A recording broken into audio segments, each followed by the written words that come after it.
Hi, everybody, and welcome back to Podcana episode 64. This week, we're going to be breaking down the recent run at Bologna for Moyen and Kawa. Moyen did make it to top 16, so has secured that Euros invite. We're also going to be going over a bunch of new spoilers as we have a new set hitting, I believe, next week. It is in this week, Brennan.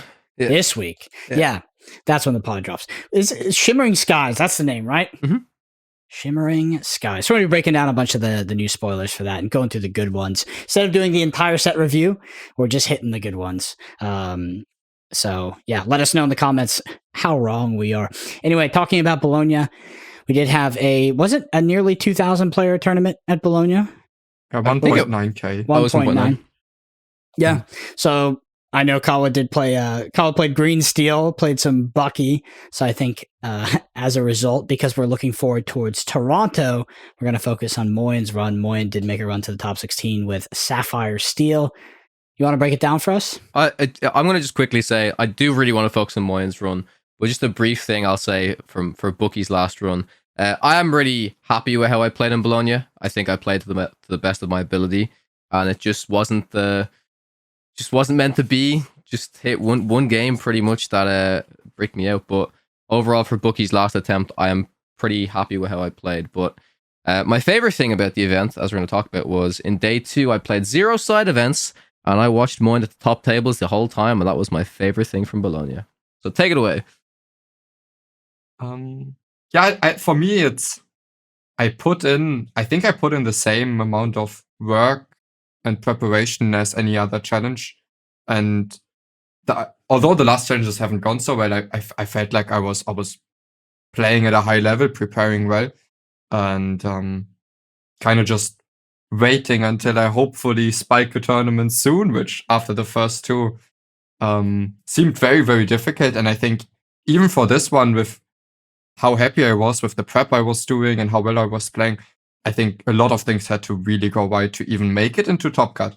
And then on the 504, I made it in with, I think I predicted the meta well, and I brought a good deck for it, a good version, played well. With the matchups that I've gotten, I think it was almost impossible to make Top Cut. I was playing Blue Steel that was not tagged for the mirror at all. I don't think tags for the mirror changed the mirror that much, but in general, the Blue Steel mirror is a matchup that you are going to each win one game almost every time. And you can only afford to have so many draws in Swiss before you're out of Top Cut contention. So my Swiss matchups were 3 mirrors, 4 Ruby Amethyst, and then only 1 Ember Steel, 1 Emerald Steel. And somehow I was able to 2-0 of the mirrors, tie the other ones, beat the Ember Steel and the Emerald Steel, and then against Ruby Amethyst, I beat 2 of them, drew 2 of them. But I think with these matchups, it was incredibly difficult to even get into Top Cut. And then with 504, I was only 40th place because I had bad tiebreakers, which meant that in my first match in Top Cut, I had to go second. That game was second. Oh, I was sat watching Moyen for the top 64 game, and it was literally so close that when the game finished, we were all looking at him and we thought he lost. All of us, there was about 5 of us watching, we all thought he lost. And we kept looking at Moyen, and I was like, wait, his body language is kind of positive. Wait, did he win? And he's like, oh yeah, of course I won. I'm like, what the fuck? Yeah. Yeah, so yeah, the first okay, in Top Cut, the first game against Ember Steel, they like ultra bricked and the game was over quickly. Then the second game, I felt like they kind of missed their timing to wheel me a little bit earlier, kind of trying to get more tempo out. And then I was able to remove the singles, crawl my way back into the game. At some point, the Tamatoa sticks, and then I was chaining items, just missing a single item to go to 20 law. I can only go to 19, lose the game. And then game 3, again, in the end, I had 8 cards left in my deck in case they can't pressure me enough so I can stall one more game against the 4 Uniword without decking out. But they were not able to remove a Tamatoa and developed a board that I could never remove. And on board, I could go to exactly 20, but I actually had a really, really cool line because I had like 8 cards left in deck, 4 1-cost items left, and I could sing Whole New World with a Corksworth instead of questing for 2. And then I would always be able... So I Mickey'd 1 time that game, so I would always be able to play out 3 more items and then go Tamatoa quest, activate the line. I think I could have gone to like 24 lore, but on board I could go to 20 with my hand. So I didn't want to go into any funny business, but it would have been a very cool line. And then in top 32, I got a wrong pairing at first.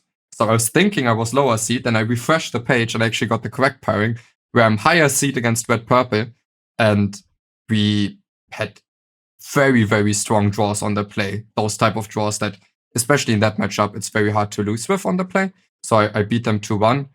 And then in top 16, I was already very happy with qualifying to Euros. But of course I wanted the golden Mickey. But unfortunately, my matchup was a blue steel mirror where they play hard-headed beast Ariel Bell, which I don't, and I'm lower seed. So I think my chances were very, very bad, but also on the play, I bricked. They ramped with Quill, I ramped with Mickey, and they drew 3 whole new world. So I had 2 whole new world, although they had so much more ramp. That game also, in the end, I stuck at Tamatoa and went to 19 lore, but game 3 would have been very, very difficult nonetheless.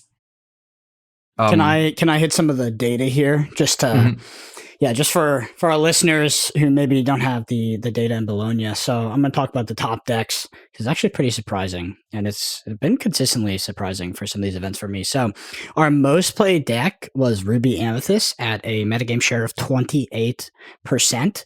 Second most played deck was Emerald Steel at 21%. Third most played deck was Sapphire Steel at 14%.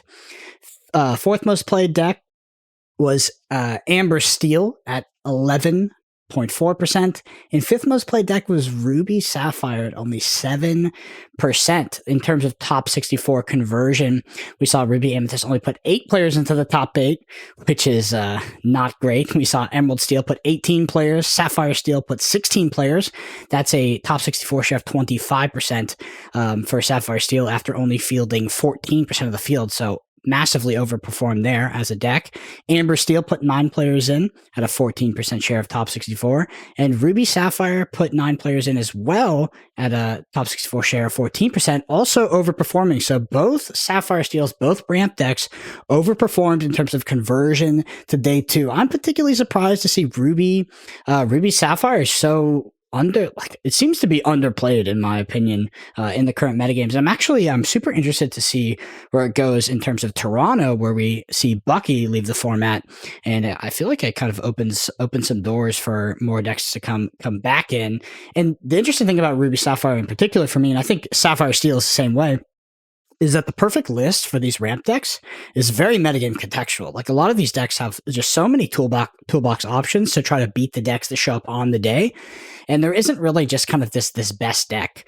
I would say in general that doesn't exist for almost any Lorcana deck, but Green Steel comes closer to it, where you can get like a very consistent list that has a linear aggressive plan, tries to do the same thing every time. And Ruby Amethyst gets a little bit closer, but it's still full of tech cards. Do you play Tremaine? Are you all in on Medusa? Are you playing the 8/1 drops, etc.?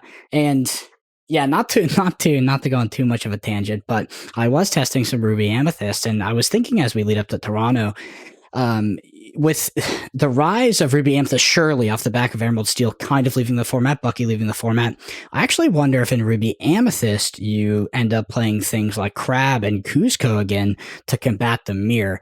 Crab specifically to deal with that Queen's Castle, and Kuzco just for card advantage in the mirror, because I do think you're going to be running into the mirror a lot more, and I think you're going to have to actually tech for it a bit more.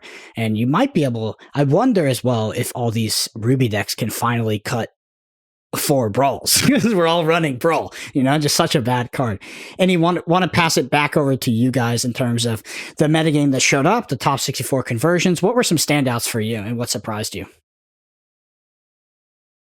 Yeah, well, like I always do, I try to predict the meta shares and matchups, like how matchups play out before the tournament, and in like both deck performance and what decks would show up and what percentages, this time I was actually very, very close. And that personally led me to play either Ruby Sapphire or Sapphire Steel, which I was heavily contemplating between, which were actually the 2 decks that ended up performing the best. So I feel quite validated in that way. The only thing that I think I overestimated was I think I expected a little bit more Bucky than showed up on the day, which in part might be I've heard lots of talk about like Italian players loving to play Ruby Amethyst. So maybe some of the percentages that I was expecting to be on Emerald Steel instead were also on Ruby Amethyst. So it was even more popular than it was in the recent tournaments of like 28%. Kyle, how about yourself? What sort of metagame were you expecting? And I mean, what do you think about the Sapphire? Both Sapphire decks converted extremely well. Yeah, it's definitely interesting. I also did expect a little bit more bulky, but then again, I think I still expected the best deck to be Ruby Amethyst. Not the best deck, sorry, the most represented deck to be Ruby Amethyst. Because I too heard that Italian players apparently love to play Ruby Amethyst, but there was quite an even field when I was kind of going through my games. I mean, overall, I was really impressed with how well the Sapphire decks performed, especially as we kind of were getting closer to, from top 32 to top 16. Sapphire decks were really well represented there. Very few Ruby Amethyst players left when it got to like the top 16. Sapphire Steel, and even I'm pretty sure even in the top 8 there was, correct me if I'm wrong, Moyen, there was at least 2 Ruby Sapphires there still in top 8. And of course the winning list being like the kind of like lower to the ground Maurice Workshop's item build, which is quite impressive to see. Well, I still think that the meta was pretty much how, like, same with Moyen, I kind of predicted it to be quite the same. I felt favored going into it being on Bookie, and for the most part, like I said, I think I played as well as I could have played. My only matchup where I got absolutely rolled was I just lost 0-2 to an Amber Steel player who just had the absolute nuts. And yeah, like, tournament was pretty standard. But I want to actually touch on the point that you said, Brendan, because as soon as I finished in Bologna, I also thought, okay, a lot of these decks can drastically change coming into Toronto when Bookie's exiting the meta. And of course, Brawl wasn't played because of Bookie. Brawl was played to answer that Diablo. But now that the green steel list is pretty much gone, or at least it's going to adapt to something nearly completely different, it is going to be interesting to see, will the Brawl stay in there? Will they cut back on some of them? Because, like, there's always aggressive decks that can exist, and I'm sure, like, players who loved to play green steel or that, like, maybe like kind of a more aggressive type of deck might lean towards green purple or something like that now. But it's gonna be a different type of aggro. Those aggro decks could always be kind of easily handled. Bookie was that exception where it's because it has ward, like, there's literally nothing you can do. Your hands are you're just gonna have your cards discarded from you. Whereas, like, we've always been able to deal with these kind of traditional aggro decks. So I'm curious to see how many players like that will kind of switch over to like keep with the kind of the aggro strategy, or any players that were previously playing green steel, maybe they'll just go to something more consistent like Ruby Amethyst, or really like jump all the way over to these Sapphire decks. Because I think I kind of agree with you, Brendan. I think going into Toronto, a well constructed Sapphire deck could do extremely well. Like, I think Red Blue has a good time. Yeah, could do potentially very good. Aggro has room to come back in the format, I think, to an extent after green steel. Definitely gonna lower in meta representation. The problem is like there is going to be a rise in Sapphire Steel as well, and Sapphire Steel I think is going to body those decks. Like, it's not going to be very close. So, because Amethyst Emerald looks like a good pick going in Toronto, sans Sapphire Steel. Like, without this, so the rise of Sapphire Steel, the insane conversion of Sapphire Steel is just going to put a big damper on, I think, some of those decks. And yeah, it is interesting because Brawl is still very important versus Diablo. Like, you need to be able to answer that card, and you still need to be able to answer it early if there is any Emerald in the format. That being said, and also, of course, Brawl hits Flynn, but it's just not it's an okay answer to Flynn, I think. I think if you were able just to get higher powered characters on the board, that would just be a better solution. Yeah, I don't think it was ever really. Yeah, it was always there for the Diablo, really. But at least it has additional utility as an inkable.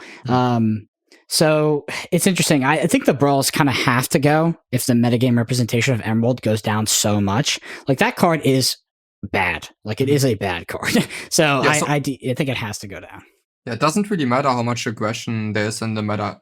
You won't beat aggressive decks by, like, spending 3 ink to remove something that costed them 1 and not doing something else usually. with your turn. Yeah, it's less about aggro decks and more about Diablo specifically. How much Diablo is left in the format? So I think how important Diablo, how important Brawl will stay in Ruby decks will depend on how many players are now going to play Ember Emerald. I think that is a great deck that got much better by Emerald Steel leaving the meta, because that was it's by far its biggest weakness, and it might mean that keeps Brawl necessary. What are the just that deck matchups of that existing. deck? I'm curious because I do agree that once Emerald Steel is gone, that deck does get better. But I'm pretty sure that Amber Steel absolutely bodies that deck, and I'm sure Sapphire Steel can probably deal with it well enough. But again, I haven't put enough reps with the deck because I think Sapphire Steel is definitely unfavored against it. Ember Steel, I'm like less sure about. How do you feel about Sapphire Steel and the Ruby Amethyst, the most played deck of the tournament? Okay, so yeah, a big reason why I brought Sapphire Steel is because I thought I could be favored in that matchup. I think in general the matchup's extremely close, and there's a few factors in each deck that can put either deck in favor. So the most important decks for the Ruby Amethyst, the player would be B-King and Tremaine. But also, if they play a lot of those, the deck might become less consistent, which can also hurt you. But yeah, a few B-Kings, a few Tremaines helps them. And then I think in Blue Steel, you need a few Rise of the Titans, and you need like to have a very consistent turn 2. And I personally think that the version that I made,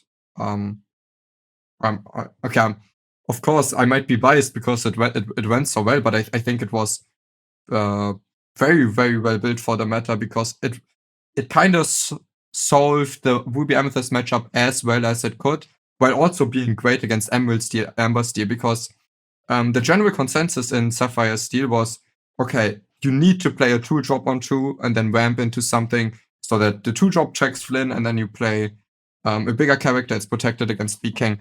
But I've often found that you're better off just shooting the Flynn with Boom or Fire Cannons, and if or it's like at least equal. And if that is the case, you generally want to play at least 4 2 damage spells, because they're also great at consistency for dealing with Ember Steel before their shift lines against Emerald Steel for the Diablo. For example, the game where, okay, you could just say my opponent bricked and that's why I won, but my first game against Ember Steel and Top Cut, they play Queen on turn 1 on the play. I didn't have the Fire Cannons. Okay, if they shift Queen, I'm probably behind. But turn 2, they just went small Robin Hood. So now I know, okay, you don't, which is also what I said to my opponents, like, okay, you don't have Shift Queen, and you very likely have Shift Robin Hood. So I baboom the Robin Hood. Next turn, they don't ink, play another small Robin Hood. I could ramp, but I just shoot the small Robin Hood again. Next turn, they ink big Robin Hood, and their hand is like 3 Holy World, 3 Zeus at the end of the game that they never got to play because the singing never happened. Singing characters were gone. So there's a high counter fight against Baboom works really well against those decks for sure, but also against Ruby Amethyst, I've had much better success at. So basically, the player on the play is very favored, but I've had the most success beating the nut curve when I'm on the draw. If I just go shoot the Flynn on turn 2, they play Sisu, which is their best turn 3 play. I go Quill, and then okay, they can now play a 4-drop, which is either Rabbit, Goat, or Castle, and they quest with Sisu, and then you have 6 ink. And in my deck, I had maximum consistency for having a 6-drop that has 4 strength. So I can play either Gaston or Tinkerbell, and I also anticipated less B-King Undisputed. In the end, all 5 of my Ruby Amethyst opponents had either B-King or Tremaine. None of them had like the 0 B-King Tremaine list like Ed had in Dallas. But if then I can either threaten to sing Holy World, but also I have very little cards in hand, so that the turn after their turn 5, my Gaston or Tinkerbell gets to trade into the Sisu while I have little cards in hand, and then I can either play Tamatoa on 5 or Flower Charm. Maybe try to find the Wise. Flower Charm into Wise is like a great play that I could have, because often with me not having a 2-drop, they will actually be like inclined to play Castle on their turn 4, which will grant them 2 to 4 lore, depending on when I find the Wise, but will enable me to actually swing back the tempo really well. On top of that, one of the best ways to beat them on the play is to go into the turn 5 Tamatoa, and the card that Gaston provides could either be the early Holy World, which is great, but also could be the extra card you need to actually ramp and be able to play turn 5 Tamatoa while playing turn 2. So then I've tested zero Argis for a while, but both Argis is both great when your opponent doesn't play Flynn, because then you just want to punish them and actually get ahead yourself, which Baboom and Fighter Cannons don't do. But also on the play, you really want to play character turn 2. And with Just Force Me, the consistency of that is very low. And because I wasn't playing Zeus for removal even mid to late game, it was very important to at some point develop in Argis to get rid of the Sisu, even if it means it was already quested 2-ish times. Yeah, I feel the Sapphire Steel list is quite favored into Ruby Amethyst. I've actually been testing it over the past 2 days because there's some players from Flesh and Blood that are playing in Toronto and making the transition, so I've been testing a lot. I was just like, I was hyping up Ruby Amethyst. I'm like, because they're all like, let's deck build and try to break the meta with an aggro deck, and I'm like, guys, just there's good decks. Like, sure, there's going to be some that emerge from Bucky going down in metagame share, but this is for the most part like the good cards are good, and there's no reason for good card game players to take like a huge risk on this like very polarizing metagame pick, like a new aggro deck. And I'm like, it's like, okay, I'll try Ruby Amethyst. And so it puts me on Ruby Amethyst, and he plays your Sapphire Steel list. He's like, Ruby Amethyst doesn't seem that good. I was like, this deck is like, fuck. This deck is like ultra tech to beat me, and I have no Tremaine and no B King. I was like, this is like one of your best matchups. But yeah, it's just I don't know. It was just a funny situation. So I guess like in the end, to answer your question, who is favored in that matchup? I think personally, me on this very tech list against Ruby Amethyst, against an average Ruby Amethyst player, I would say I'm significantly favored. But I think like against a great Ruby Amethyst player that does play like 2 B King, 2 Tremaine, it's probably extremely close matchup still. And then, but you really get to punish them for not playing optimally, but also for dropping B Kings. Yeah. The last thing I want to talk about is just the first place list, because it's pretty wild. So like we see something like a Maui's Fish Hook in there. We see the Gastons, which is obviously there to answer the Flynns for the most part. It can also help you deal with things like Castle. And then we see, three cost uninkable Sisus, the little ones. Mm-hmm. And we also see the Queen, 4 of the Queen Diviners, the 4 cost. Let you look at the top 4. You may reveal an item card. We also have Scuttles in this deck, 4 Scuttles, so they increase the item count for that Scuttle.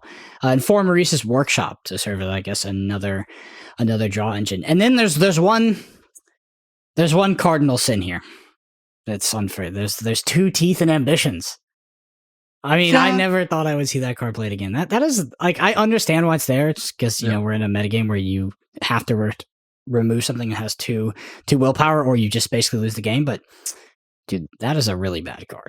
Yeah, but it does let you answer it sometimes without spending any ink. So, and with the Scuttles, you have something that doesn't actually... Mm-hmm.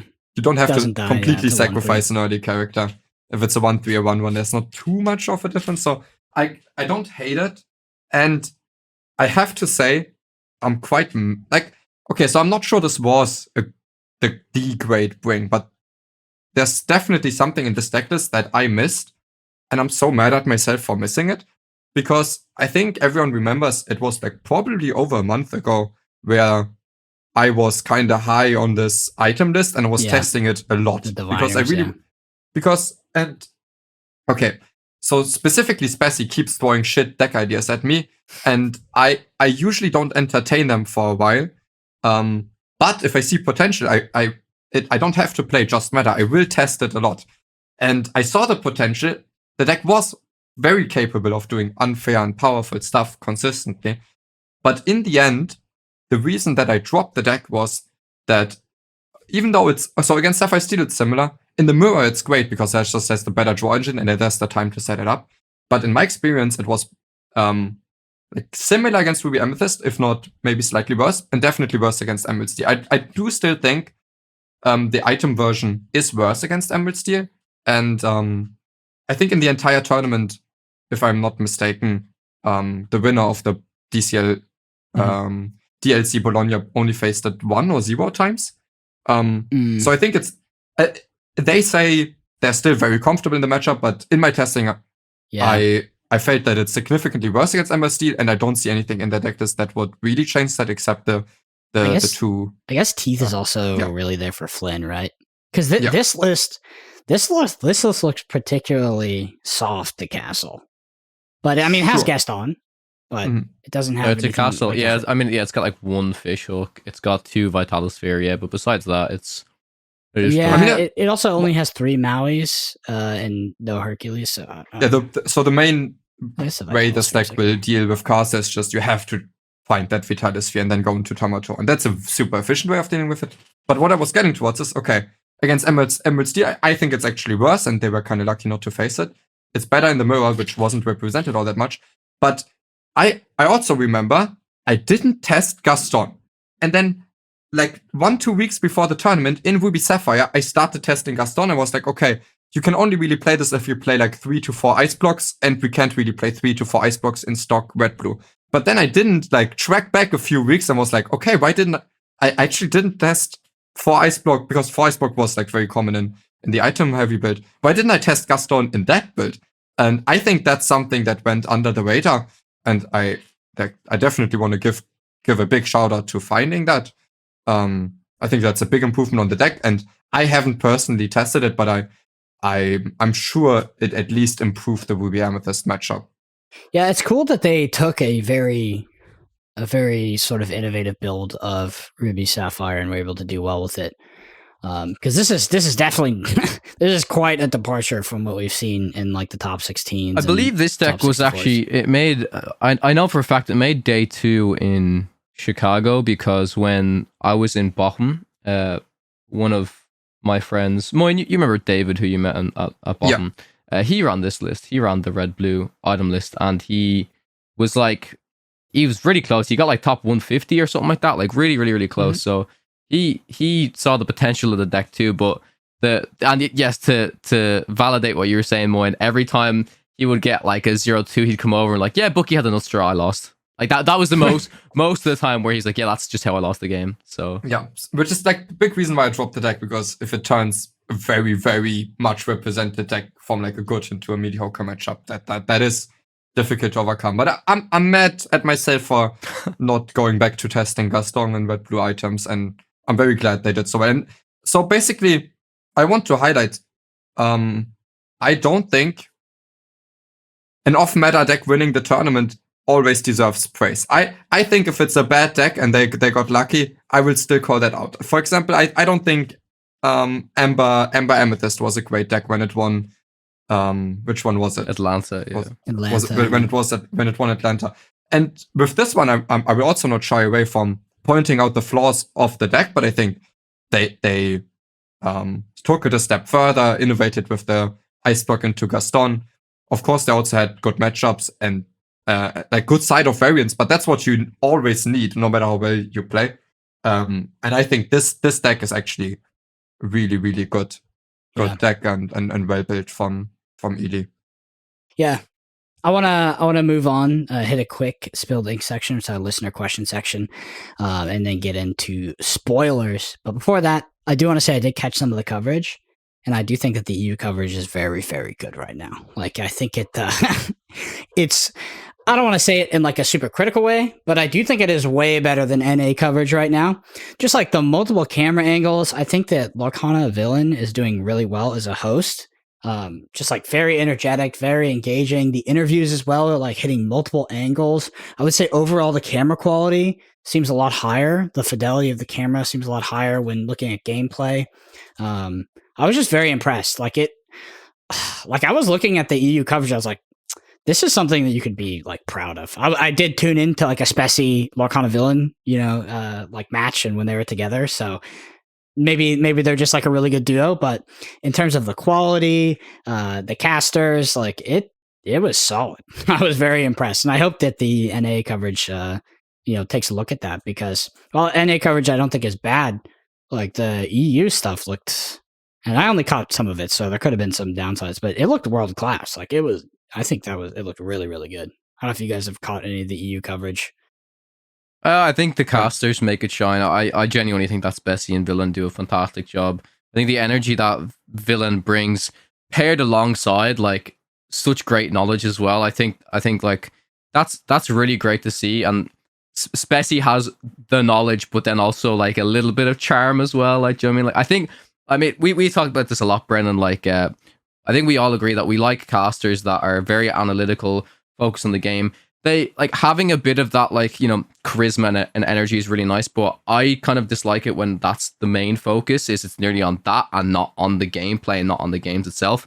When you can get that balance right, and when you have a duo that can really bounce off of each other really well, I think that's when casters really shine. So yeah, shout out to production, everything that went on. I thought it was done really, really well, and we've only got one more. We've got Birmingham, so yeah, excited for that. All right. On to this building section. If you want to get your question read out, shoot us a comment on YouTube. First one is from the Lorcana tutor. What about implementing a losers bracket for Top Cut? It is something that's done in the fighting game community and creates really cool underdog stories in a TCG. I think it would also get rid of less variance and allow the better players to prove themselves more. It allows more playing Lorcana.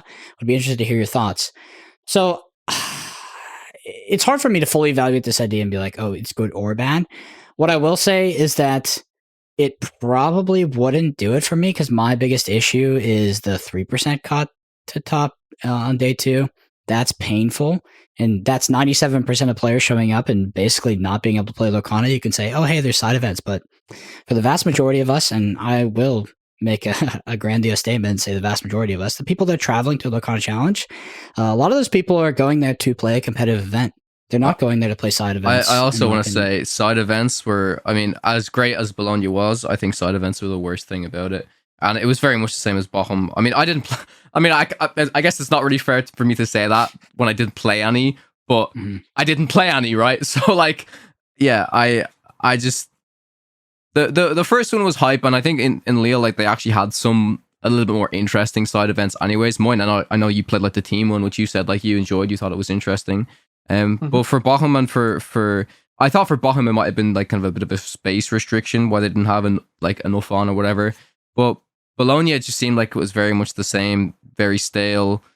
It's like just like this like grind after to just get a few promos. Like, I don't know. That is what side events are to an extent. I know it's like, oh, you should make them more interesting, but I mean, side events are, I mean, I think they're more novel like the first couple times you go, but then after that, like most players like don't even engage in side events. Like usually if you're on the more competitive side, like you'd probably be like drafting with people that didn't make day 2, doing team money drafts, like doing like fun formats. Like that's what's fun, or going to explore the city that you're in.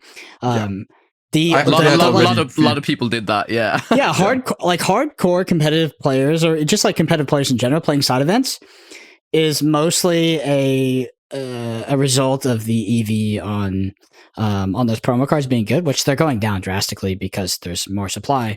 But yeah, side events are really not the pull of these events, in my opinion. I understand there's a group of people that goes to these events just for the side events, and I've been that person. I've done that at Magic GPs. I've gone just for side events. So I don't think they shouldn't exist, but I don't think the argument that we have side events, so there's stuff to do, and we're going to cut 97% of players out of our tournament in day 2 is a good answer. I think that we should allow players who are traveling to play more Lorcana.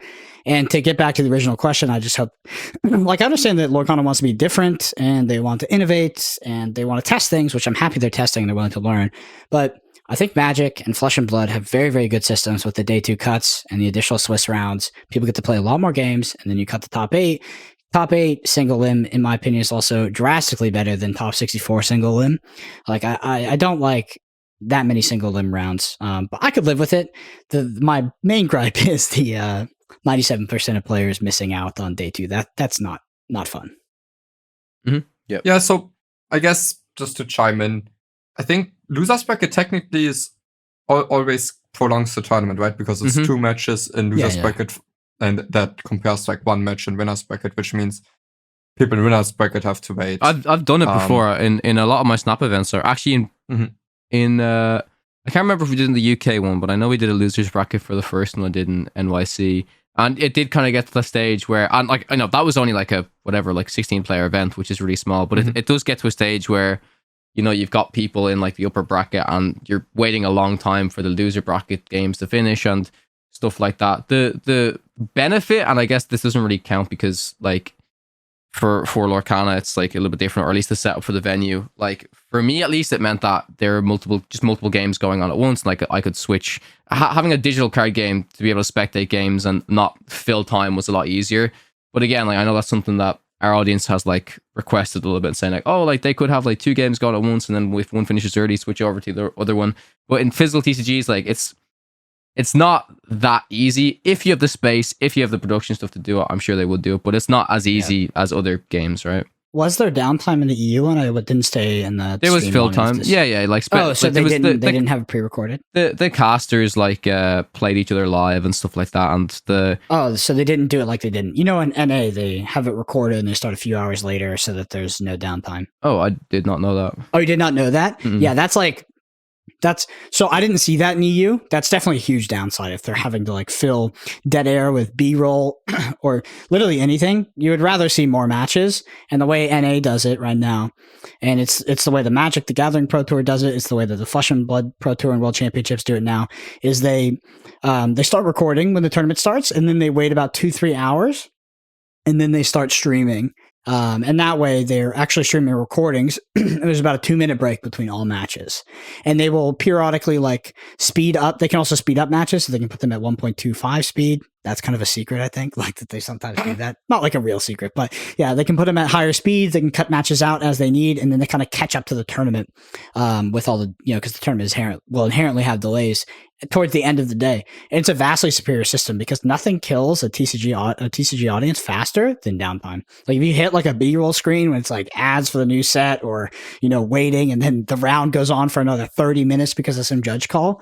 Oh, it's so bad for production. Yeah, I mean, I know both yourself and me, Brendan, we know about filling time on broadcast, and it's not a fun thing to do because everyone, some great ones. Everyone in chat is there saying we want to see more games, and I trust you. Nobody wants the games to be shown more than the caster on camera at that time. So yeah. Let's do this for the last one. Bum says, hey guys, love the podcast and have a spilled ink question for you. As an Amber Steel Song player, I'm curious on whether or not there will be a place for flutes in the set 5 meta. They're hard to part with and came in clutch in certain matches, but Daisy feels like an auto-occlude, and Pete might shut down the control that flutes was effective against. Can you talk a little bit about the future of Steel Song in a competitive level event and whether flutes will remain a viable option for the deck? Anybody here know what cards they're talking about? What do you mean? I see a lot of. As in the P. Yeah. I know what the P is. What's the Daisy that he's talking about? The Daisy is the 1/4. Yeah, the 1/4. Do you not know it, Brendan? You know it, right? Mm-mm. You don't know it. Okay. Okay, so it's 1 cost, uninkable, 1/4, quest for 2. But when it quests, your opponent gets to look at the top card of their deck. If it's a character, they draw it. Okay. So it's like this hyper aggressive card that has. If you go to the notes, Brendan, it's like at the bottom of the other one. We're going to talk about it anyways. It's actually the only Amber card that the community requested we talk about. That's what everyone's going nuts about. Yeah. Oh, yeah. This card's pretty good. This card seems decent. It's probably it's probably weak to Sapphire though, for what it's worth.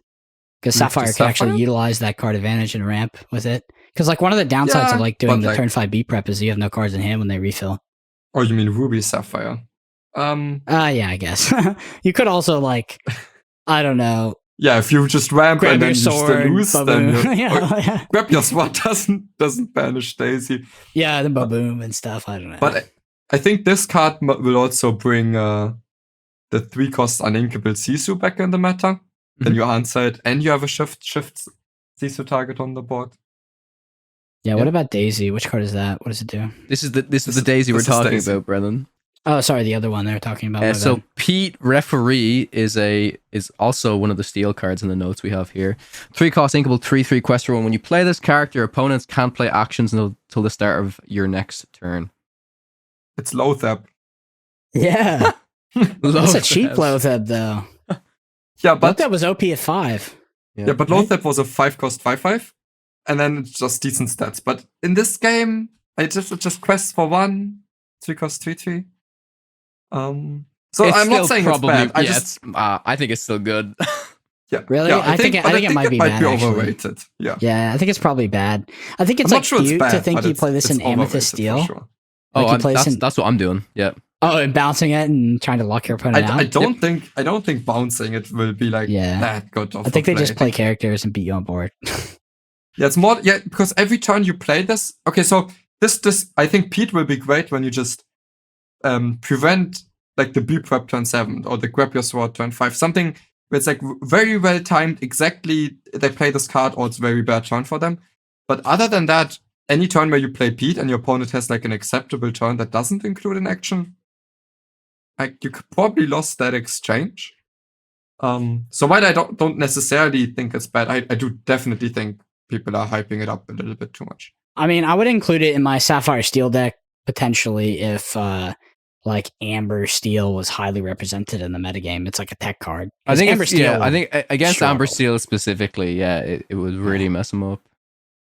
Yeah, so in regards to flutes, I think the flutes are still going to be viable because I don't think this card is good enough on its own to make it into decks. And I think the meta would have to be pretty degenerately favored towards Amber Steel for people to be including this in like a reasonable amount. Like this card is not good enough on its own, in my opinion. Moyen, you agree? Yeah. And what about Daisy What about Duck? the Daisy? What? How does this like this would make you take the flutes out? You think? Maybe even if you're like playing against a super aggressive deck, maybe then okay, the flutes are too slow and uninkable 2-drop when really what you need to be doing is responding. Yeah, I mean that's to a the good Daisy place to Duck. be though. If your deck is so fast and aggressive that you don't need to play flutes anymore because you just win, that's like a good spot to be. Sure, no, but I also meant like Flutes are like a against necessary a Daisy, you don't want to spend your turn to play a flute. Yeah, develop the flute. I could see that. Like, are flutes even good in the Amber Steel Mirror? I haven't really played it with flutes. Probably Flutes are more fine. for like reach against control decks, right? Yeah. All I'll tune in with is I know that Zach mentioned when he was playing his Amber Steel deck, he was like, yeah, flutes like barely make it into the list anymore just because of like the uninkability and stuff like that. So it could definitely change. I think flutes are a tech card fundamentally. Like I think they always have been. Because there's other options for the flutes that can be very, very good. Like Pride Lands can be very effective. Yeah. Maybe. I'm just thinking back to the days where everyone was memeing flute, and I saw the potential. I thought maybe it can become good. Hey, bro, you also said mouse armor. Don't forget that one. Okay, I was trying to see the good cards. He only remembers the wins, not the. All right, let's get into these spoilers. Kyle, you want to kick us off? We're going to start with Amethyst, and then we're going to go to Emerald, Steel, Ruby, Sapphire, and Amber. My favorite part of when we pick the good ones is to see how many are in a color. Okay, good. In a color, right. I thought you were about to say your favorite part of this is where you guys test me. So, okay, we're not doing that today. Oh, okay. We'll test for sure. Oh, now that you said it. Yeah, we're going to test for sure. Come on. All right, so I'm going to talk through them just because I have a slideshow that I'll bring it up on the screen for you guys. So we're going to start this one off with, we're actually going to start with the library just because I had to turn the card. So the library is a card that a lot of people have been talking about, and funnily enough, it's actually in the Ruby Amethyst starter deck, which I just recorded games on today. So it's 3 cost inkable, 8 willpower, cost 1 to move a character here, 1 lore. Whenever a character is banished while here, you may draw a card. What are your thoughts? 8 willpower for 3 is a lot. It is a lot. Mm-hmm. It does have passive lore gain of 1. I kind of feel like the effect is not that good. I might be crazy, but yeah, I just like for my 3-drop to be. So the thing is like I feel like when you play Castle, the reason why Castle is so effective is it gives your opponent a diverse amount of threats to face. Usually, if you go, this is of course playing Ruby Amethyst, but if you go 2-drop Flynn, 3-drop Sisu, 4-drop Castle, they have like a huge problem in regards to characters and combat. But then they also have something that they can't answer with removal as well. And I'm sure anybody who's played Ruby Amethyst has felt the pain of your opponent has something like a Flynn Sisu on board or has overcommitted the board, but then puts a castle behind it, and you can't really be prep in that scenario, and it puts you in really tough spots. I just can't imagine making my 3-drop the library and being effective enough. I mean, the castle, castle's 4, right? It does have 7 willpower. It gave you 2 lore, and when you move something there, it just draws you a card to start. No. It has to survive, not when you move it. Like, no, I'm saying for castle, right? Castle isn't when you move it. Yeah. So the differences with this, where the little bit of like nicheness or like difference is going to come in is, so there are some weird stuff. I mean, I'm just saying like, like the basics of like what I kind of just found from the starter deck, and of course starter decks are not anywhere near what meta decks will be.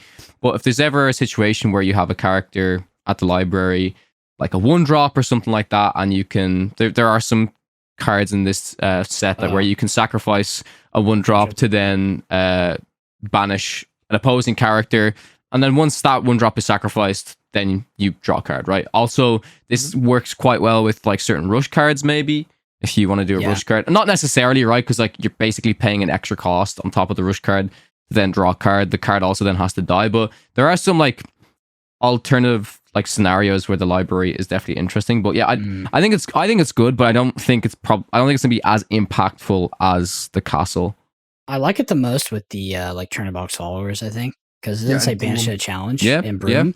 Yeah, because now you're double cantripping on your 1-drops, which is good. Honestly, every other use case seems like very mid to me, except your 1-drops now double cantrip. Yeah, plus it just being a 3-cost inkable location with 8 willpower and 1 lore. Like, even without the effect, I think it's the baseline's pretty good. So maybe the effect doesn't need to do so much. This reminds me a lot of Montenui, where it has the same cost to move. It's also 1 lore. Montenui was 2 cost, 5 willpower. This is 3 cost, 8 willpower. I think that's generally better, because even if it's a cheap location, if it's too easy to remove, like, it really needs to have more than 5-6 willpower to really stick around for a bit. But if it does have like 7-8 willpower, it's often significantly harder to banish than something with like 5 willpower. And then with Montenui, it was whenever a card that's here is banished, it goes into your Inkwell, which is a more powerful effect than drawing a card. I guess because Montenui can ramp. So at the start of the game, it's more powerful. Later in the game, drawing cards more powerful. But I do think the baseline stats 3 cost 8 willpower is much better than 2 cost 5 willpower. So I think the card's fine for sure. Do you think it will see play? I mean, it's like on the verge of it, probably. So there's a lot of cards on the verge that never see play. You know, the verge that's a tough spot to be in, especially as we move into set 5 and the power level keeps creeping up. Yeah, so I think it's like, it depends on the meta, how good how well does it fit your curve? Where do you have good timings to play this against the meta decks? How good are decks at dealing 8 damage to a location? I think all of those things considered will determine whether it does actually see play or not. All right, the next one. I'll take a risk. I'll say no. Okay, sure. I will not comment. Next card. What, do you think it sees play? I don't know. I think it might see a little bit of play, but this is probably another card that's maybe a little bit overhyped. But I just agree with what you said, Moyen, in terms of I think the base stat lines of the card is good. If you attach an effect like this to it, it's probably fine. So, yeah, okay. So we're gonna start off now. The card's gonna be covering my face, so don't worry, you don't have to look at me anymore. We're looking at Amethyst Chromacon, 2-cost inkable item. Exert this. Each player may draw a card. I think this card is great. I think this card is insane, actually, because there's control decks that can utilize like card advantage way better than other decks, like much better. Wait, what about aggro decks that just play this and then they keep refilling the board? I think that'd be potentially. So the thing is, like, you're taking off turn 2. No, you don't take off turn 2. You like dump your entire hand, and then you keep this as the final card, and you play it, draw a card, play a card, and then from then on you can still play like 2 threats a turn. Yeah, I guess it depends on what turn. I just feel like if there are control decks, and especially ramp decks in the metagame, their top decks will be better than you, and their ink advantage will be better than you. So they should be able to utilize the value of this card more than you in that scenario. I think this is like kind of a Blurple card, actually. Could be Ruby Amethyst as well. Hey, Blurple's coming back. Blurple's coming back. I mean, it was never there, but the thing it just doesn't have removal. Yeah, that's exactly what I was going to say. Yeah, Blurple potential is always so interesting until you realize, oh, this deck literally has like very little removal. Yeah, it's probably an RA card because you can get the card advantage, and then you have Wrath in the form to be prepared. That's very important. I'm with the Steel card as well. It's good for Jafar if you think about it. So. True. I think this card is fantastic. I think it's a really, really good card. I think this card will see play. I agree. Everybody agrees? Everything is going to see metagame play? You guys are all going to... Moyen's going to say no. That's not a good fucking card. Tap for... Dude, I know you're drawing them a card, but tap draw is crazy. Yeah, that definitely is. And 2 cost inkable? He's saying it definitely is, but he's not saying it's going to see play. Blurple, you banish the theorem? No, I'm kidding. Not Blurple. It's probably RA, so you have Wrath. Next one, we have Big Ben. You know I'm calling this Big Ben because that's what this card's called in French. We've got Cogsworth, 1 cost, inkable, 1/1, quest for 1. When you play this character, chosen character gains Rush this turn. So, it's definitely not an RA card. It's not an aggro card because aggro doesn't compete for board. The thing is like, I actually think the cantripping 1-drops are like a little bit overpowered. Like they give you so much flexibility. There's so much flexibility. It's like you can free roll putting your 1-drop down, and then if you don't want to, try to compete for board and play your snake, because you don't have to, because you'd rather be bouncing your rabbits with snake, then you can just fucking cantrip it. It's like but this card's also extremely flexible. Your opponent, let's say you're on the draw, your opponent plays Murfolk. Okay, zack, you play this 1/1.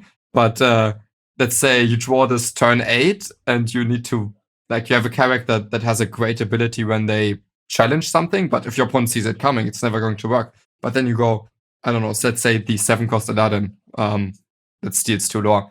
If you give it Rush for just 1, there is some flexibility in this card. Will it see play? I doubt it. I remember Yeah. I remember you comparing this to when we talked about Moyen. It was like the broom card from Hearthstone, right? Yeah. It's the animated broomstick in Hearthstone. It was a 1-cost 1/1, and it gave your entire board Rush, including itself. Which this could do is right. This can target itself if you need it to, right? Yeah. Speaking of, that's good to point out. Speaking but it can of choose your entire board. Parallels to other cards that are not as good as the other game's counterpart, we're about to see a lightning bolt, but we can go on. All right, next one we're going to look at is Elsa, 5-cost inkable, 2/5, quest for 1.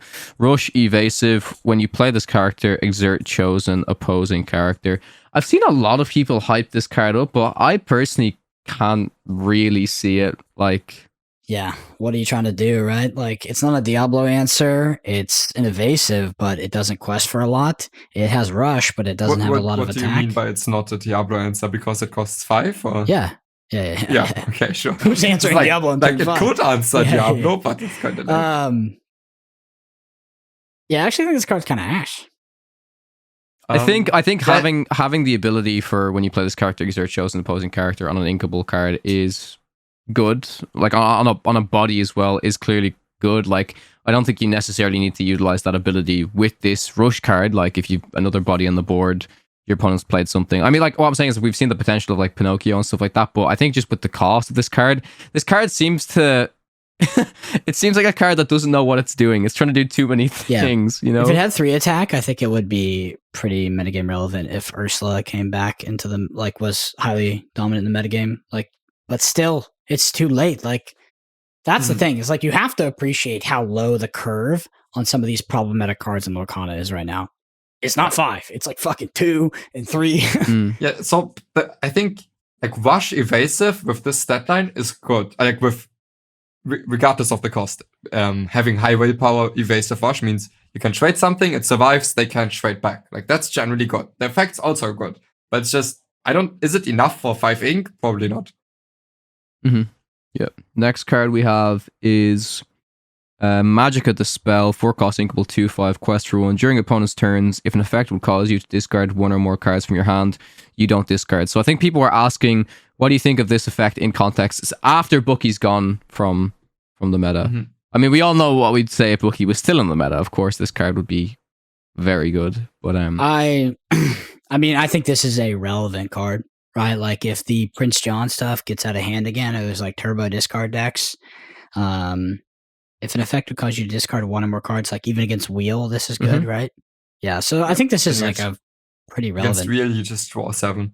Yeah, this is like a pretty relevant tech card. I think it's a good card. Yeah, they will never Well, wheel. it's a bad card, but it's a tech card, so Yeah, tech card. They will Inkable literally tech never. card, They would never wheel you with the sunboard. Yeah, they're just saying draw 7 cards. yeah, That's unless a they have to, because they're like running out of stuff. Sure. All right, and I know this was one of Moyen's favorite cards when we talked about it. Next, we have Gathering Knowledge and Wisdom, 2-cost, inkable, action, gain 2 lore. I'm memeing when I said it's your favorite. Yeah, No, because because is bad. yeah, I mean, there were so many people that were like upset about how good this card would be, and I just kind of Yeah. thought it was bad. Yeah, it's not a song as well. So you could draw a parallel to like Lightning Bolt in Magic, which is a 1 for 3. Direct Wait, damage is similar it's also to called Lightning Bolt in Magic. Yeah. We had Lightning Bolt in Hearthstone. Well, that's Yeah. because Hearthstone was inspired by Magic. Yeah, it's the same Um, card. Yeah. So No, I think but- Lightning Bolt is a card that Ruby Amethyst would love to have, like in its Magic edition. Even Shock 1 for 2, which is like a bad Lightning Bolt in Magic because Lightning Bolt's very powerful. This is just like pretty bad. Yeah, okay, This is but really- but we cannot. So I just googled Lightning Bolt. So like in Magic and Hearthstone, it can target creatures, while lore is just victory points, which means this Yes, is basically it's even- just dealing it's- damage to a hero. Yeah, it's so bad. It's actually really it's way worse than all of those. It's even worse than Shock, which is I think this card is like legitimately terrible. Yeah, and it's uninkable. But okay, of course, there's situations where you're like, okay, if I had this, I win the game. Every time you'll be on like Yeah, but, 18, like, 19 the lore and thing- lose the game. The thing about this card is like so if you're gonna ask people will this card see play, the reason why I'm gonna say it will actually see some play is because there will be people that will think this card is good and just toss it into like your Amber Amethyst aggro deck, right? Like I think people will do that.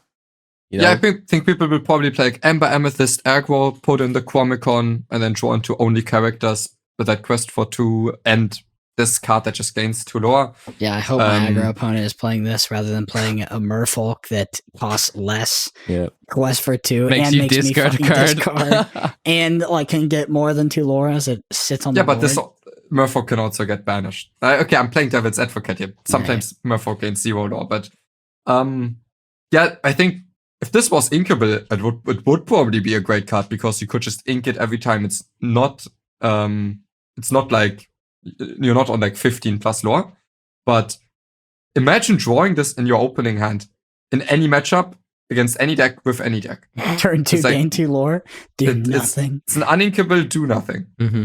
Because victory points, which is what lore is, they don't matter turn 1 to 5. Mm-hmm. Okay, you want to accrue victory points while generating a board, yes, but a card cannot just gain lore and be good enough.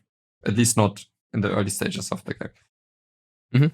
All right, moving on to Emerald now. We've got 3 cards.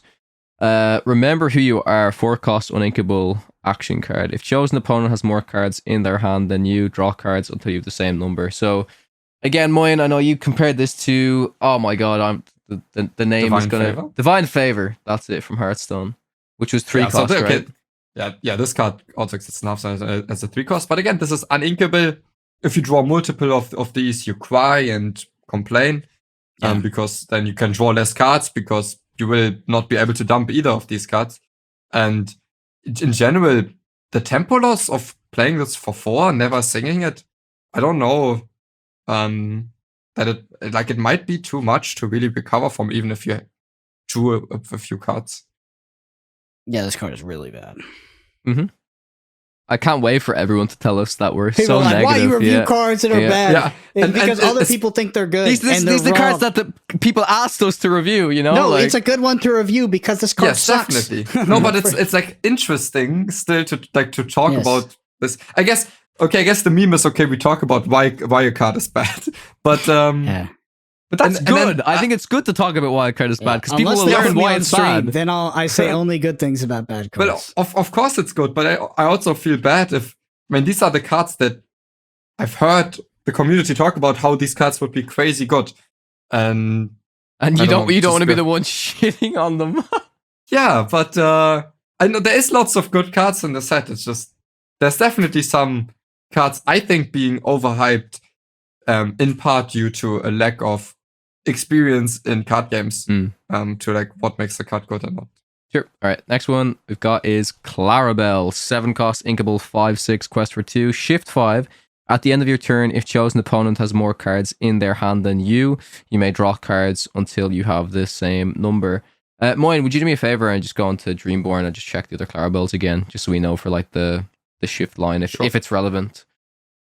What do you think, Brendan? Shift line. I mean, the shift line is relevant. Mm-hmm. It is. Yeah, this is something we talked about. Myself and Moyen said if you are shifting this is pretty good. Yeah, you can't really pay 7 for it. Yeah, I don't has anti-synergy with Bucky, which doesn't exist anymore. Well, we got to see what green steals. So green, for the most part, is largely a discard color right now. Mm-hmm. This has anti-synergy with discard, and Emerald also doesn't play expensive things. So I mean, but you don't need to play expensive things. You dump your hand by playing small things, and then you draw back up because you dumped your hand, and then you do more small things. I think Brendan's having a flashback to the Milo Thatch for 7, thinking, "Oh my god!" You know, he just want to call it another legendary green card. Good. It's Milo Thatch vibes, but more conditional. Yeah. So the shift targets would be a 1 cost 1/2 inkable that says when you play this, you may pay 2 to banish an item. There's also a 3 cost 2/3 that says when you play this, if your opponent has more cards than you draw a card. Those are basically it. Yeah. And morph. Yeah. All right, next card I am actually interested in because again, this one is included in one of the starter decks, and I was pretty impressed by it. Sorry, this is a magic card, but go ahead. It's a Hypnotic Deduction, 2 cost inkable. Draw 3 cards, then put 2 cards from your hand on the top of your deck in any order.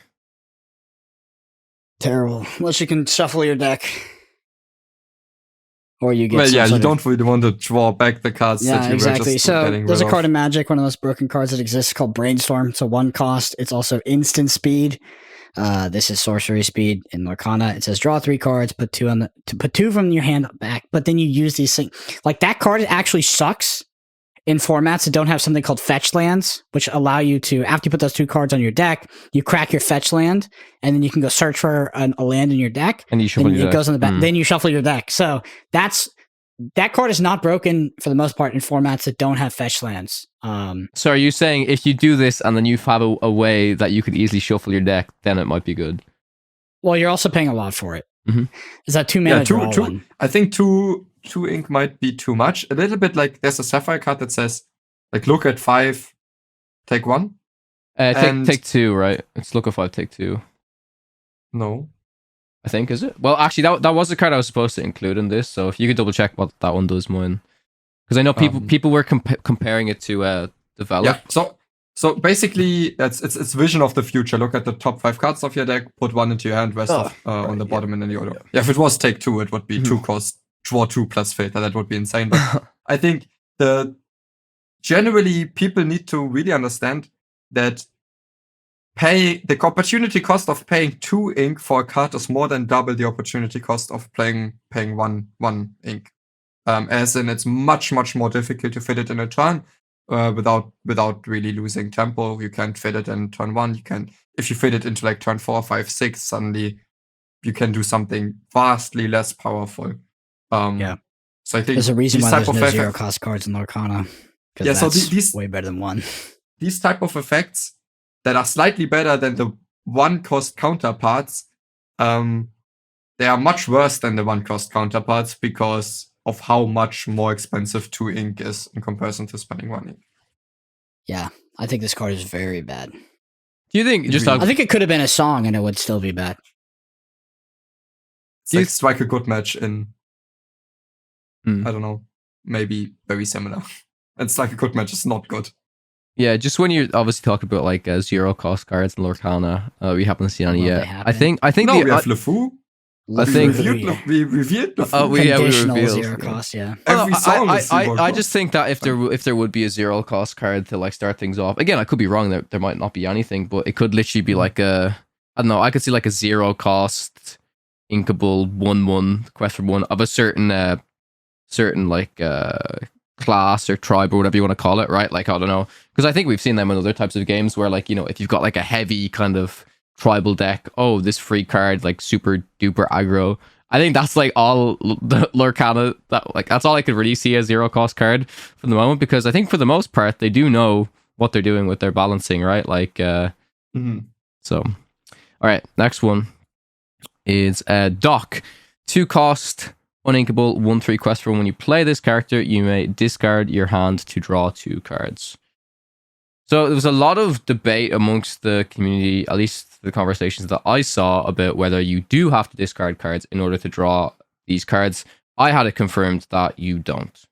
Yeah, the wording that of makes sense. the wording of this is weird because it says you may discard your hand to draw 2 cards, but yeah, if you have no cards in hand, you play this, you draw 2 cards. Right, still- they could have still said discard you may your hand. discard your hand and draw 2 cards. Mhm. Yeah. Yeah, it should have said like and not 2. I think the templating is a bit rough on it.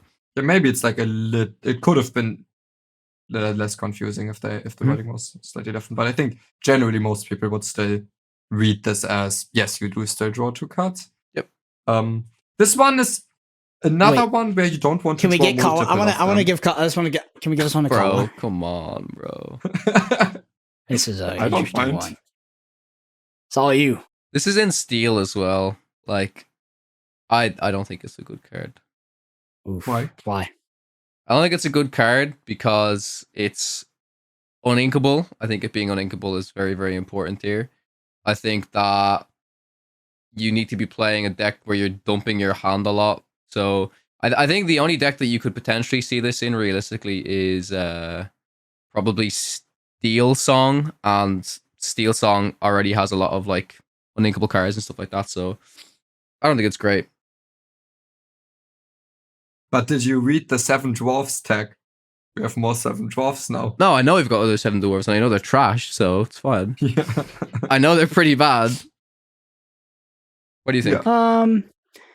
So what's interesting is that it nets you a card for 2 and it replaces itself. I don't know. I think the Are card's we going to really- have like 0 cards in our hand a lot in a deck that we're playing, Doc? Yeah, I mean the problem is if you draw 2, it's not Yeah. really bad. Yeah, it's like with Remember Who You Are. Drawing multiple of these is awful. But if we just go into Magical Christmas Land for a second. Okay, it's not even Magical Christmas Land. If you Yes, play this that's as the not last card in your hand, It's great. 2 cost 1/3, draw 2 is insane. Mm. 2 cost 1/3, draw, like discard 1, draw 2, still really good. In a lot of spots, I would say. But Yeah. like I guess turn 2 it's bad. but- Off the rip, sure. Like off the rip, if you have off the top rather. Like if this is what you draw, then you're just gonna get more cards, which is pretty good. But again, like I wonder if I'd be willing to play this in Sapphire Steel actually, because you can wheel it away, you can ink it when you don't need it, and it gives you like a little bit of extra reach potentially, like when you are have no cards in hand. I think it's also. I think you need to be playing this in a deck that plays aggressive characters that are unconditionally strong. So I don't think it would fit Sapphire Steel. The reason I say that is because if you want to play this as like the last or the penultimate, like second to last cards Yeah. from your hand, then that means you have to play the other cards first. If the other cards are only good based on the board state, you lose so much value by having to play those cards out before playing this that I think you lose a lot of merit of the card. But if you play a deck that just jams characters that are always fine, like almost regardless of the board state, in a deck like that, it's much easier to empty your hand in like an efficient way and then finish, or like not finish it, but then play the dog, play into more characters that are also unconditionally good. Because let's say you play dog, you draw into Tamatoa, Zeus, like, or Let It Go, and then like you need to draw. So before you play this and after you play this, you want cards that are universally good. So I think this would only really fit like an aggressive mid-range type deck with lots of characters. Yep, I agree. The next one is the Pete that we discussed, so we already kind of talked about the card. Moving on to Ruby, there's only one Ruby card in here. I will mention another that I think is extremely good, but this one is Gaston, uninkable, 9 cost, 10 strength, 6 willpower, quest for 2. For each damage character you have in play, you pay 2 less to play this character, and it has rush. Do you want to take this one? Me? I think it's bad.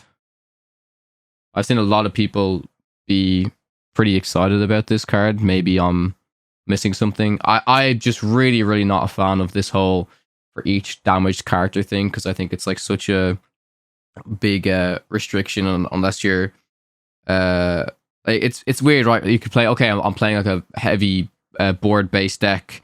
My characters, I can kind of hit into something, then bring a Gaston a bit cheaper. I think the only deck that this card could realistically see some play in is just probably like a Mufasa build. You pull this off in Mufasa, it's like pretty good. But yeah, specifically Ruby, Amber, Mufasa, because they get to play self-damaging characters because of Rapunzel. I mean, technically, if you just imagine, you go Mulan on 1, 2 Mulan on 2, and then you play this on 3. Tomb off 4 card combo, Moyen. Let's go. Yeah. Yeah. Yeah, but like, what's a rate that you're happy to pay for this? 5. I mean, at 5, you're happy. Yeah, 5. Yeah, it's 5. I think it's 5. Definitely Yeah, 5. 7 is already a bit much. It's interesting because, like, I think the card is potentially really bad, but like the Amber Ruby deck with Mufasa has like so much more access to this on-demand damage counters, and they can take advantage of it outside of just Gaston. The problem is like it feels it's got to be so rough at certain points in the game where you aren't like ahead on board and ahead on cards, and you just kind of like it's just sitting in your hand, right? Yeah, it's both uninkable, and then if you don't have the conditions that are required, you will also not get it out of your hand. So it could get stuck in your hand, but maybe it has also some powerful moments in like Amber, Ruby. It also, if you guys have seen the are you saying it's a 6 drop? It's a 10 strength character because there's a new Ruby 6 drop that's like, if you have a 10 strength character, gain 5 lore. Oh, it's Maximus. Yeah. Yeah, Maximus. Again, I'm probably gonna stop you there, Moyen, and just call Magical Christmas Land, because I don't think that's happening. Yeah, on that one, I think so for sure. boring. I think that Gaston is not. I don't know. I don't see it seeing play because it's not flexible, and it also has like a bit of it's like a bit of a nombo with the most powerful, like one of the most powerful cards in that deck, which is Rapunzel. It is good with Mufasa, so. It's like it's like the weird like synergy, but also anti synergy, because you're playing these damaged cards, and then you want them to stick to get a discount for this, but then you also want to be playing your heal cards to draw. Yeah. So. I think Ruby Chromicon is really good. This is the card. Is this the 1 cost inkable item? Yeah, I think it's just tap gain strength on the character. Yeah, see, just what does it do? It's 1 cost inkable, tap, and then give a character +1 strength. So it just turns your Mauis into castle killers. Yeah, that's does it draw a card? No, it doesn't draw a card. No, but in like, let's say in an... Do you have to sacrifice it to do that? No, you just tap it. Just tap it. For free. And does it last only your turn or until your next turn? Just this turn. Just this turn. Okay. Yeah. So, I think it's like it for any deck that plays like Flower Charm, it might replace... I'm not sure, like Vitality Sphere is also pretty good, but could replace Vitality Sphere in a deck that plays like... An item-heavy deck that plays Queen, I think it's a really, really good item. And it provides some versatility to like let Maui banish. I could see it replacing Vitalisphere. Vitalisphere having to banish itself is not great when you like your draw engine theorem. So, All right. Next card we're going to look at is Belle, 4 cost, uninkable, 2/3 Questor 2 at ward. When you play this character, your other characters gain ward until the start of your next turn. What? That's not good. That's super expensive for this type of effect for 1 turn. Yeah. I think it's like mostly annoying at best. But yeah, you just got to think about like what some are of the you other giving cards. ward to that matters so much, where you want to pay 4 to give it ward for 1 turn? It's like only Belle. The other Belle. Belle to protect Belle. Other Belle. Yeah, but then this being uninkable is so rough on it as well, I think. No, I don't see it. Okay, yeah, so the problem is when you do it in later turns, you're open to B prep as well. You're open to AoE effects, so Yep, Sisu, bam. bomb. Yeah. Bomb. All right. Next one, I'm gonna let you guys talk about this card, because I know a lot of people were comparing it to a certain card that's played in Sapphire. Yeah, you already know what it is. It's Tipo. Yes, sir. Tipo, 2-cost, inkable, 1/2 quest for 1. When you play this character, you may put a card from your hand into your inkwell face down and exert it. So people are like, does this replace One Jump Ahead? No. It might be run with One Jump Ahead. There's just like, I don't think enough people, like, I saw an entire thread. I saw an entire Twitter thread talking about this versus One Jump Ahead, and nobody talked about the concept of card advantage versus card disadvantage. All they talked about was song versus no song, inkable versus non-inkable, body versus no body, quest value versus no quest value. And it's just like, there is a relevant thing happening where this card is card disadvantage to ramp, which is probably worth it, to be honest. But One Jump Ahead is also card advantage. I think that the ramp on 2 in these Sapphire decks is so important, especially Ruby Sapphire, mostly because you're hitting Hiram on 4, that I would not be surprised if you just run both. It also insulates you against Be King Undisputed, insulates you against Lady Tremaine. Like, I think that this isn't a bad card. This is a good card, but a good card. I still agree that I think One Jump is a better card than this. I think it's like contextual. So basically, you have to make all the comparisons ink, non-ink, like as you just went through. But also, the biggest downside playing this on 2 in comparison to One Jump is you lose a card for having a 1/2 on the board. So it's kind of like if you were to play One Jump, and then but you also are forced to play a 0-cost 1/2 quest for 1 in the same turn. Yeah, it's not strictly card disadvantage because you're not discarding it. It is going into your inkwell. It's just like One Jump Ahead does strictly draw you a card, and I didn't see a single person mention that, and that is like super relevant. Well, One Jump doesn't draw you a card. It basically like it's the same as if it would put itself into the inkwell. So like I guess Tipo is like you have to use 2 cards to get a 1/2 and 1 ink. One Jump is you have to use 1 card to get 1 ink. Yeah. And so it depends if there's lots of if Tipo has valuable traits, maybe like into something like Merfolk, Lilo Maleficent, the 1/1s that quest for 2, that could be relevant. If it like Tipo itself can also sing One Jump, so it might actually have some synergy with One Jump. How important are Be King and Tremaine protections, and how much do you care about your inkable count for that specific deck? But I think Tipo is a great card for sure. Yeah, I think we'll probably start off by running both. And I think if one was going, I guess it is meta contextual about if one was going to win out, I kind of feel like it would be One Jump Ahead rather than Tipo. Tipo is also has some synergy with Holy World in specifically Sapphire Steel because maybe you care less about losing the 1 card and getting a 1/2 on the board. Like you're actually fine. Okay, I got the 0-cost 1/2 and 1 cast less in hand, but I just real. Yeah, I mean to be fair, I think that this is in contention with some of the Amethyst cards for best card that we've seen in the set, like best card in the set. Yeah, this card's awesome. Like everybody focuses on like these 9-drops and like all these cool effects, or like, you know, we can gain lore now on our turn with this action. But this 1/2, because ramp is fucking broken in Lorcana. Let's be real, ramp is nuts. And so this is a very, very, very good card, and it pushes a deck. It pushes an ink that is already at the top of the metagame even farther. Sure, but farther. Like all colors are in a good position. It's not like it's like a standout color, is it? I think the Sapphire is a standout color. I think that it is a standout color, especially as like set to set, it starts to, you know, it might be in its color pairs, but its aggro matchups are getting short up more and more, which was the weakness.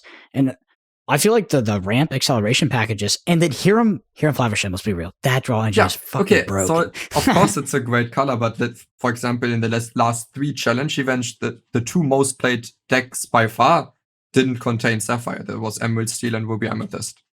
Yeah, I think that Sapphire, in my opinion, going into the next set, is in contention for best ink, and it's followed. Like if it's in contention with anything, it's probably Amethyst for me. I know Amethyst isn't spread out across the metagame, but Amethyst is what carries Ruby Amethyst to be what it is. So yeah, I don't know. I believe that like I see these Sapphire cards, and I feel like a Sapphire is like the ramp package is already crazy, and just getting more tools to that at reasonable rates, and this is a pretty reasonable rate, is just going to push this ink pretty far. Makes me wonder if we're like some of the Sapphire packages in danger, because like clearly here in Flaversham is like ahead of the curve with like most of the cards in Lorcana, but The problem is like there's other cards that are like that. There's other very powerful cards like Madame Medusa and stuff like that. So Bucky. Next one we have is Sheriff of Nottingham, 9 cost, uninkable, 5/9, quest for 4. For each item you have in play, you pay 1 less to play this character, and it also has support. We think it's again. I mean, you draw multiple of these. I think unless you have all of the items, it's pretty bad. If this is in your opening hand, my god. Unless you're like you'd hope that if this is in your opening hand, you need a card like Tipo, like we just mentioned, to literally put this card in the inkwell. Yeah, or Quill. Or Quill. Yeah. But wait, are you saying no, Brandon? I didn't think this was a good card. No, I didn't. Well, Because for each. What I definitely want to highlight before talking about this card is, I think this is like this is definitely a step to the next power level in terms of, so far if we had like a super big self cost reducing character, it reset its own cost, like Chernabog. It could get cheap, but then when you play it, the next one is expensive again. If you have the right conditions for something like this, you could literally play multiple of these on the same turn for very, very cheap, and like it's very good with dime as well. Really overwhelm the opponent. I think this card's fine. So I had somebody comment when they suggested this card, saying, do you think cards like Sheriff of Nottingham and then also the Mufasa legendary that we revealed, do you think, like, how do you think of them in terms of power level compared to something like Tamatoa? Like, do you think that these will maybe overshadow Tamatoa? Do you think Tamatoa will stay around for? I think it's a very interesting question. This card in Tamatoa, Sheriff? Yeah. I don't think they compete with each other, right? They're kind of synergistic. But Mufasa and Tamatoa for sure, like are in the same ish slot. Tamatoa is much better if it gets hard removed the turn you play it, because then it just provided card advantage, whereas Mufasa provided like this weird card advantage from your ink. But yeah, this Sheriff it's not like this big late game drop. It's more like, okay, late game you want to cheat this out like cheaply in a turn, and then I think it just could be pretty crazy in Sapphire Steel that has access to a whole new world as well as the 8 items that can trip. Yeah, I think it could also be crazy in the item build with Queen and Ruby Sapphire. Sure. Yeah, I think I'm actually underrating this because it looks like clunky and inkable, but as I think more about just like how accessible these item packages are and how cheap they are. So I think it is a clunky and inkable, but it's a clunky and inkable that could do crazy stuff. Even saying that, I mean, let's ask the same question that we also got Sloan. What cost would we expect to pay for this? And also, if you're playing this in Sapphire, you're going to be ramping as well, I think. Okay. Yeah, to be fair, though, items are different than characters with damage counters. They're like very, very different because you can't interact with them for the most part, and they just kind of sit on the board. And you can also hence why this is pay 1 less and not 2 less than you know. So yeah, and I mean, if I get this out for 5, I'm already happy. Oh yeah, 5-6. I think that's only 4 items. 4 items is not that difficult in Sapphire. Yeah.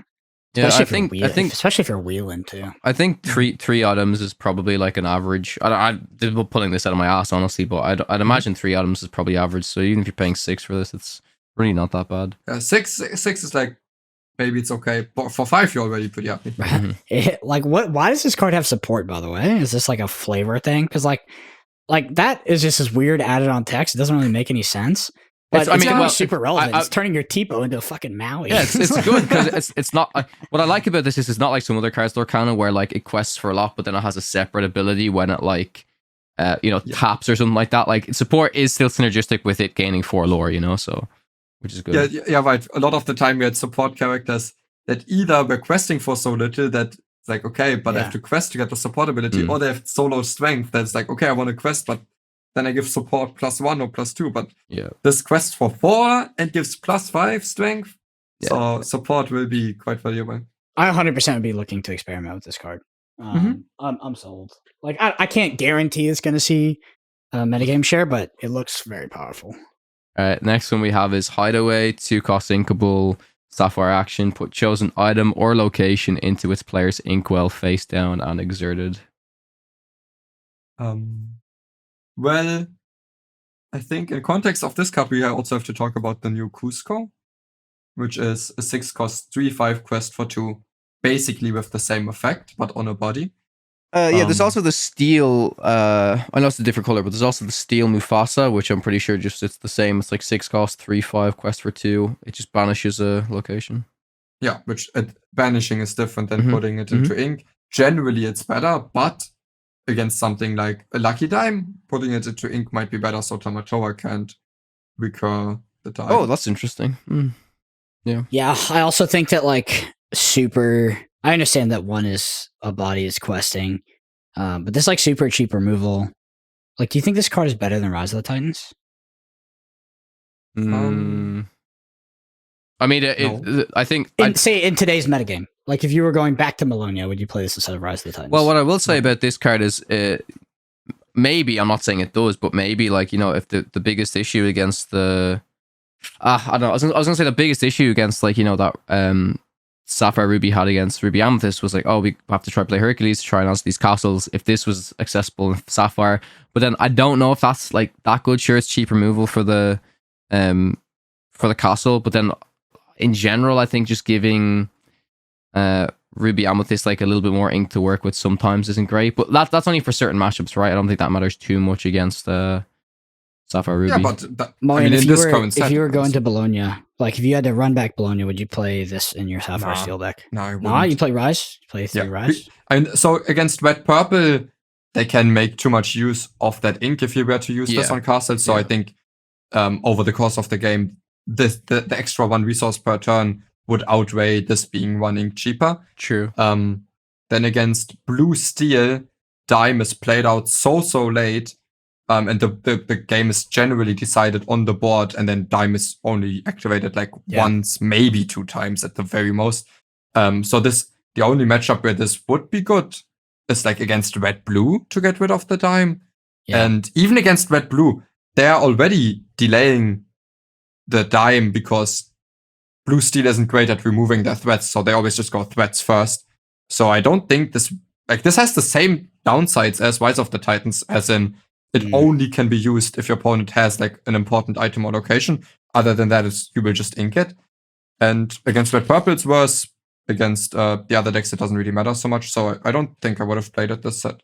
I think red blue plays this card like happily, and obviously metagame contextual. But like one of the biggest things red blue is suspect to, and that's why you see a lot of tech cards entering red blue, even uninkable ones. Is it's so weak to castle, and I do think that like. Sure. Against red blue, it would be fine because they don't have Rise of the Titans. Exactly. That's what I'm looking at it. But in the Sapphire Mirrors, like actually getting rid of those Lucky Dimes permanently is kind of interesting. Mm-hmm. I don't think it's a compelling reason to put it in your deck, but if you have like, hey, 30% of our metagame has Queen's Castle in their deck, at 28% or whatever, and you're like, oh, and I have the added upside of like taking away my opposing Sapphire, my opponent's Sapphire like win conditions, conditions. I mean, pretty good, I think. I think I would have played in Bologna if I was on Ruby Sapphire. Yeah, in Ruby Sapphire, I think it's a very fair shout, right? People were even playing Judy Hopps, and that card's awful. But I think Cusco might just edge out this card because of how good it is to like do a good effect on a body, even if you don't really want to play the character without the effect. Like, the situation isn't right, but just still generally, I think we will see more of Cusco Selfish Emperor than we will see of Hideaway. Next one we have is Donald Duck, Focused Flatfoot, 5 cost, inkable, 3/4. Quest for 2. When you play this character, you may put the top card of your deck into your inkwell face down unexerted. I think the main reason why somebody suggested us talking about this card was the idea of just kind of getting to either Tamatoa or particularly the Mufasa even faster. So obviously you can go Quill or Mickey on 3, and then your turn 5 can just be increased further ramp to kind of hit that faster. What do you think about the card in general? I think I thought we had a card like this already. I could be mistaken. It was like I'm gonna check Dreamborn now. I think it was called like Rufus or something like that. But I think maybe that's when it was banished or something like that. It went into the inkwell. But what do you guys think? I mean, I guess it's a Mickey Mouse, but a little bit later, which is less good. Also, but it's inkable Mickey Mouse. Body. Yeah, it's an ink, and it maybe enables you to play Ramp in a way that's always with characters where you just go like 2-drop contest the board and then you go Mickey into Donald. You have like 7 ink already. Mhm. And the body is very relevant. Plus, it's actually your 5-cost singers aren't that great in Sapphire Steel. Like if Cogsworth sings Whole New World, gets traded very easily, didn't do anything on the play. Even like Ariel, Tinkerbell, they are not that great. So this is a very good card to sing 5-cost songs, probably.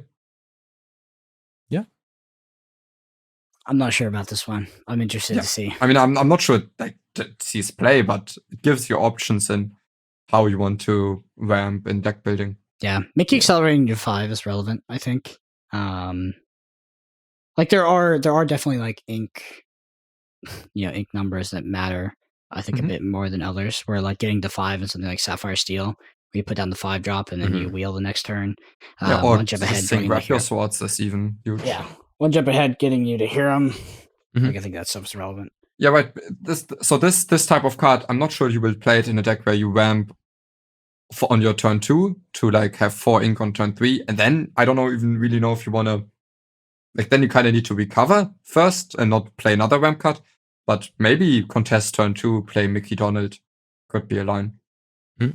Next one we have is Chicha, 2-cost, uninkable 2/1, quest for 1 support. During a turn, when you put a card into your inkwell, if it's the second card you've put into your inkwell this turn, you may draw a card.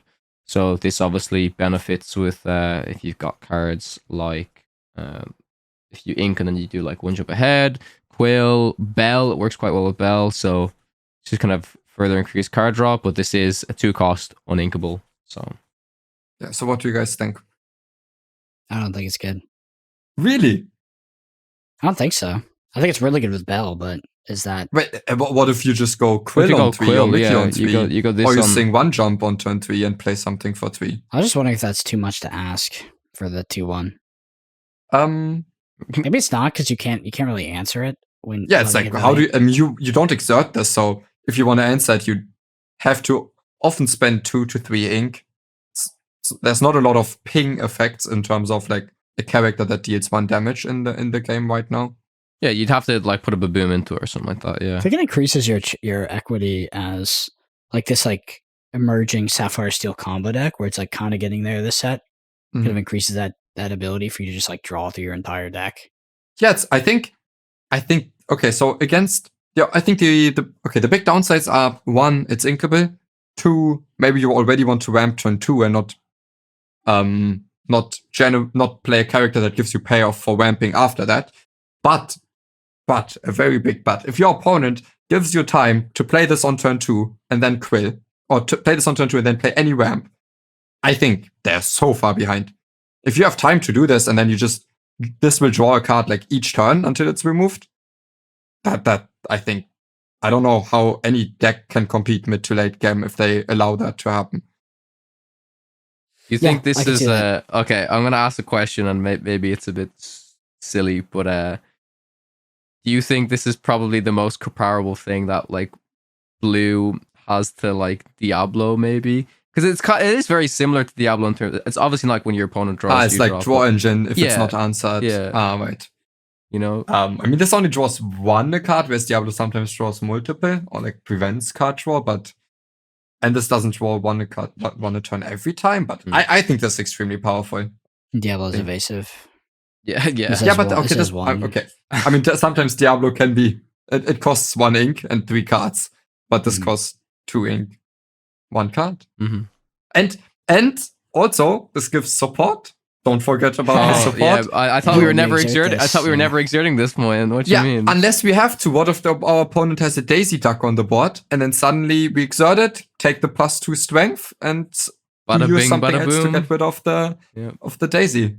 And you go bang bang, pang pang. Yeah. Speaking of Daisy, that's actually the only Amber card we were suggested. So that's it for the spoilers. There's definitely more. So like as week 1 kind of rolls out, please suggest more and we'll try hit on some of them. But next week we'll most likely focus on just so you know, like week 1 decks, see what people are cooking up. Moyen, Brendan, do you guys have anything you're particularly interested in trying or just kind of further adapt stuff? I'm probably wrong about Chicha just because Fishbone Quill is so broken. Yeah, Fishbone Like- Quill is broken. Imagine Yeah. Chicha on the board, you double I ink know. each turn because Yeah, just with Fishbone Quill is like so broken. So yeah, maybe I'm probably wrong about Chicha. Yeah. Probably wrong about Chicha. You're so Well, wrong. I think Sapphire is the biggest winner, Uh-huh. and the behind is Amethyst. I think Emerald. Maybe we missed some Emerald cards. I don't know if our audience is I'm- Emerald fans. I don't know. I think myself and Moyen went through the Emerald cards, and I don't think we saw anything too exciting. Yeah.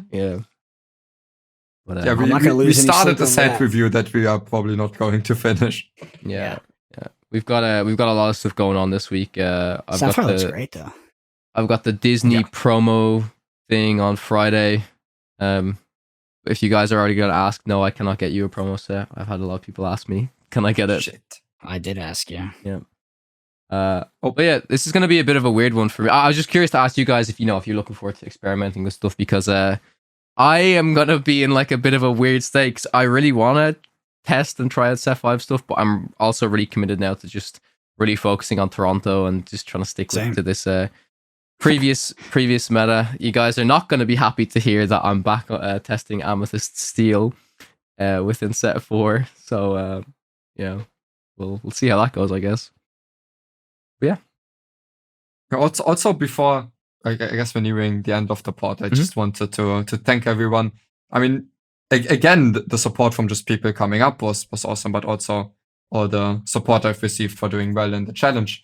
I've seen it all, and I'm very stoked to be competing at the Euros.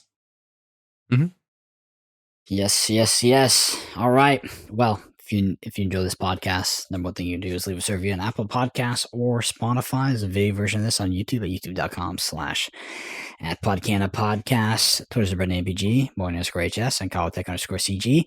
Be sure to let us know in the comments what cards we missed, what cards we were wrong about, maybe what cards you agree with. Also, let us know what you think the biggest winner is in terms of ink. Which ink color is the biggest winner from Set 5? For me, I think it's Sapphire, and close behind is Amethyst. So maybe Blurple's coming back. Blurple's never here. I might be a bit of a hot take just as we're ending here. I think it would really take Blurple to receive some really good removal for it to work, because I think the idea of it always seems better than the actual end result. Because I think you need a pair Sapphire with something that can control the board in terms of removals and stuff like that. Also to say, sure, Amethyst is the draw color, but we've just seen Sapphire's getting so many draw cards as well. Draw and ramp in the same package. Do we really need to add Amethyst on top of it? Blurple doesn't get removal? Tell me. Because if you gave Blurple removal, it wouldn't make Blurple better. It would make all the other colors that utilize those inks better. But also Blurple. Yeah, and Blurple better. But Blurple would still be that. Blurple could ramp, draw, and remove. Maybe you just it will can't. actually You be- can't give Amethyst like great removal. I don't think, and I don't think you can give Sapphire much better removal.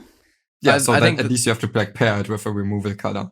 Yeah, I think Sapphire's removal stuff with like it going into the inkwell is fine, and that's the extent it should be. I also agree. I don't think we can see any Amethyst stuff. I mean, the most we've seen is like the bell, right? Like remove the damage, put the damage, but that's again super conditional. So I kind of hope it stays that way, honestly.